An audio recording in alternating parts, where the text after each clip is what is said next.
আজ ৩রা মে বিশ্ব মুক্ত গণমাধ্যম দিবস। ১৯৯৩ সালে জাতিসংঘ সাধারণ পরিষদ দিনটিকে বিশ্ব মুক্ত গণমাধ্যম দিবস হিসেবে ঘোষণা করে। দিবসটির এবারের প্রতিপাদ্য সাহসী নতুন বিশ্বে রিপোর্টিং, স্বাধীন গণমাধ্যমে কৃত্রিম বুদ্ধিমত্তার প্রভাব।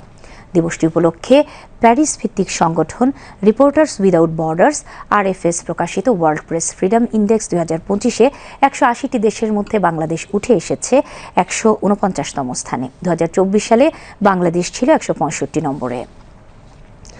অর্থাৎ গত এক বছরে ১৬ ধাপ উন্নতি করেছে। এবছর বাংলাদেশের স্কোর হয়েছে ৩৩.৭১, যেখানে ২০২৪ সালে ছিল ২৭.৬৪। RSF এর প্রতিবেদন অনুযায়ী প্রতিবেশী ভারত ও পাকিস্তানের চেয়ে ভালো অবস্থানে রয়েছে বাংলাদেশ। এদিকে সূচকের এই অগ্রগতি প্রসঙ্গে তথ্য ও সম্প্রচার উপদেষ্টা মাহফুজ আলম বলেন, বাংলাদেশ বেতার, বাংলাদেশ টেলিভিশন সহ দেশের সব গণমাধ্যম এখন সরকারের প্রভাবমুক্ত।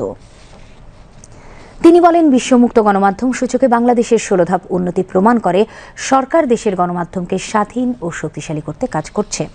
আওয়ামী লীগ সরকার ২০০৯ সালে দায়িত্ব নেওয়ার সময় বিশ্বমুক্ত গণমাধ্যম সূচকে বাংলাদেশের অবস্থান ছিল ১২১তম।